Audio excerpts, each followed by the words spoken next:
Bansubire muli bulungi baganda bange. This is Trader Uganda speaking. Yeah, with our previous lesson, oba lesson yaffe yavuddeko emabega, nabagambye tutandikirewo mangu. Just that ffe waneno tulina habit oba omuze nti at least in every day we release oba buli lunaku tulabayo lesson yemwemu obutamakinga bintu kubeera complicated.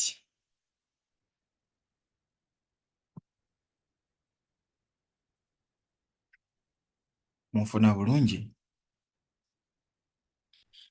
obutamakinga bintu kubeera ki complicated. Previously n'abanyonyodde ku strategy eya above swing high naye nga tulinayo amawulire. We are expecting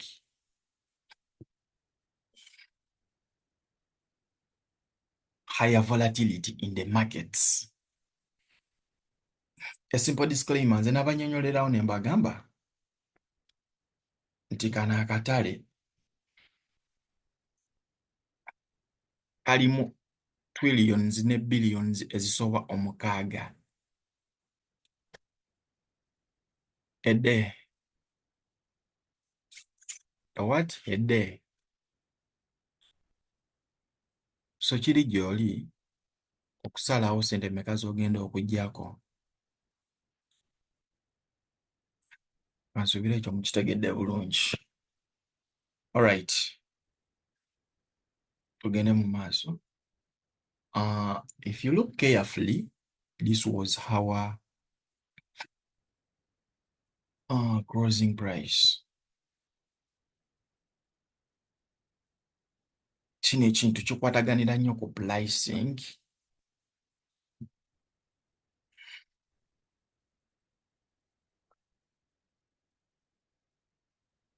Closing price.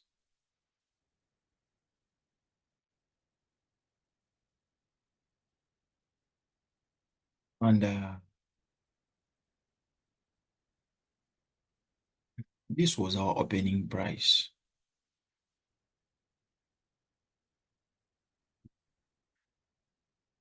Nearly opening price yeno candle. The next candle, remember, jjukira buli kimu tukikolera ku currency index opening price.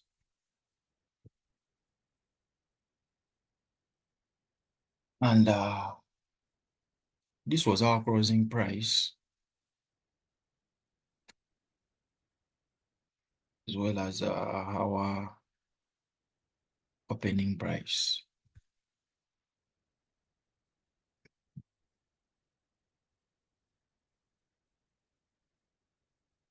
Closing price.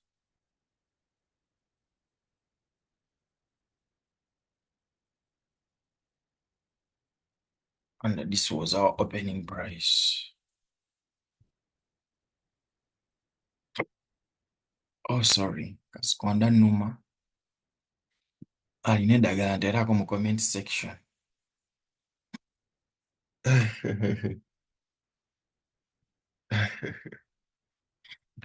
Can it be really appropriate okusaba abantu eddagala? Naye njagala kuwona. Tekiswaza si kyekyo. Oh, sorry. Mine some other times nti buli kaseera tugenda kuya serious. Tulina okwogeramu. All right. Above an old, below an old low, and above an old high. What will happen? Oba ki ekigenda okubeerawo? Tusuubira amawulire.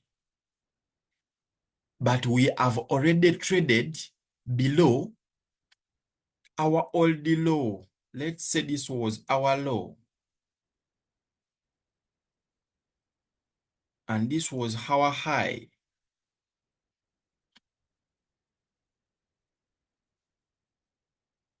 Okay.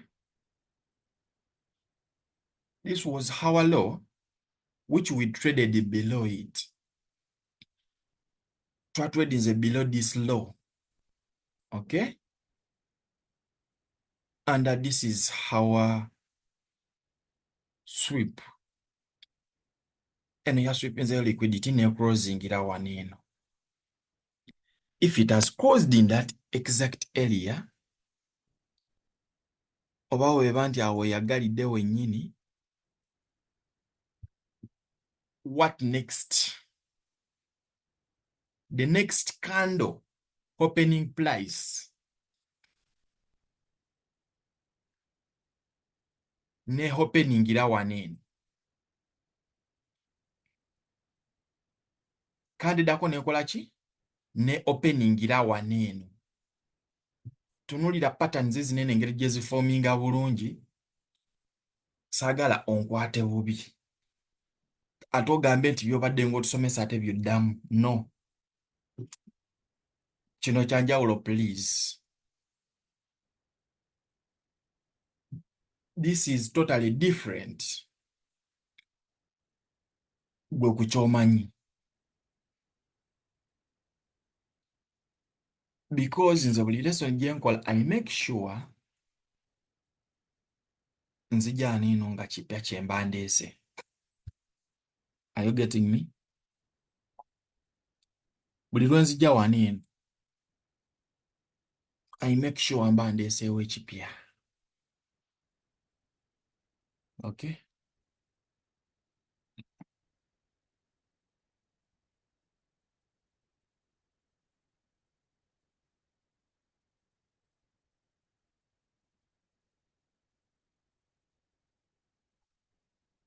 Sorry. Likewise here, above an old high, closing price yenu kando yenu, tugambe ni yajeyo hold high, but still nayo ne creating a hold high. Bino ebintu olina biwuliriza bulungi ate olina bifunamu. Still nayo nekola ki? Nayo ne creating a old high. Eno kando ya closing de one eno, the next candle open, ne opening ira within the body of the previous candle.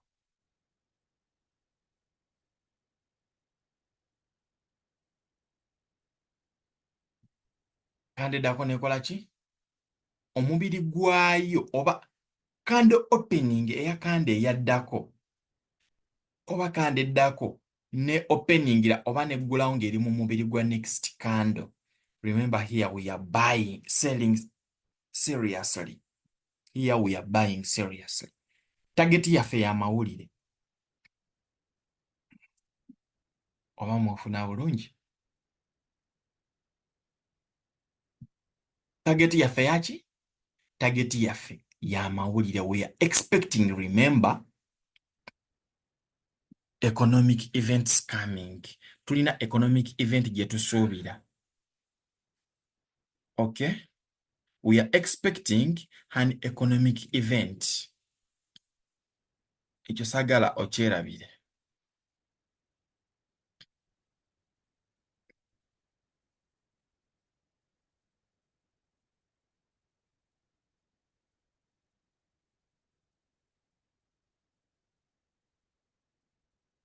Nsubira mu kitegedde bulungi. Remember, we are expecting an economic event. This is what will happen in most cases. Within this candle, mujja kubeeramu high gye bajja okujja bajjewo wane eno bakole liquidity sweep oba bagirewo ddala eno. What will happen next? Omuntu agenda gamba we are buying because gamba oh,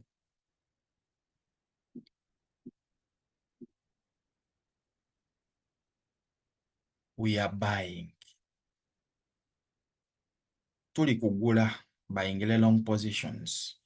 After taking out a high within this previous candle, jukira eno index Kiddamu with caution. Eno currency index si currency pair.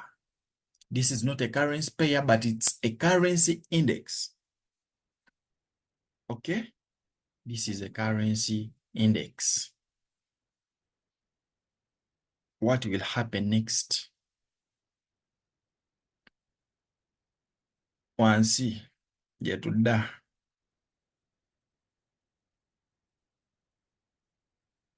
Because remember, we took out a swing high, and remember, neno swing high ya previous candle tugiggyeeyo.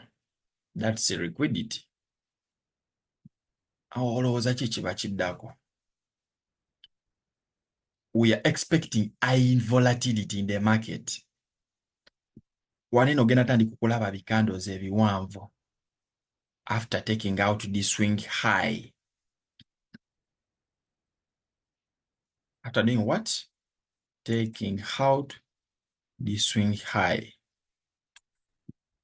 Ogenda kulaba bicandles ebiwanvu nga bikubwa. That's what you should expect. Swing high. Ogibwayo, we are selling. Remember, tulina volatility. But kyolina okwetegereza. Closing price ne opening price. This is where the logic is. Temubigatika. Temukola ki? Temubigatika.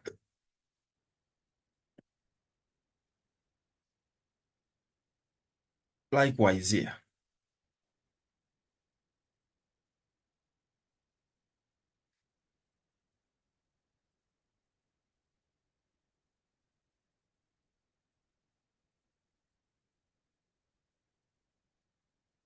Ogenda okulabira bicandles ebiwanvu. Where am I looking for my entries? Below this low. Oba below this low. The entries zange.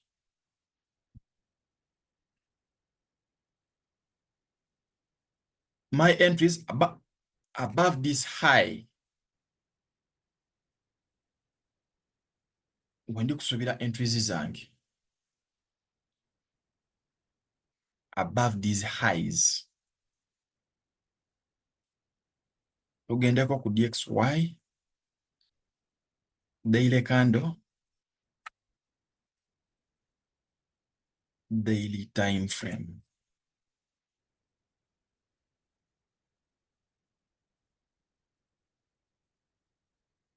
All right. Kyenjagala obbalaga.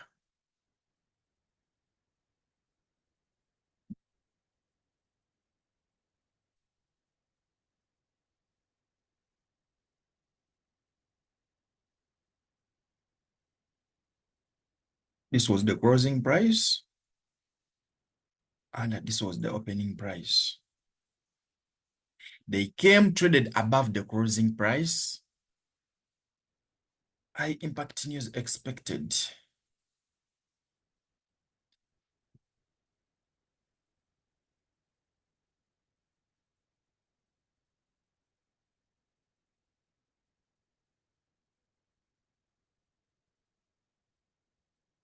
Nensonga lwaki ndi kuzoominga nnyo kweno kando olabe. Closing price, opening price. There is a very big difference ku concept yeno. N'omuntu alaba takitegeera. Waneno omuntu yandigambye, we are buying, we are selling, we are selling, we are selling, we are selling. But look at the opening price and the closing price difference. Tenjagala weetegereze. Selling, selling, selling, selling, selling. Nekakyusa olutambi. Entries below it. Sinte buli lunaku eba Juma. Sinte buli lunaku eba Sunday. Akitegedde. olina okubeera ne conference eri strategic before you enter.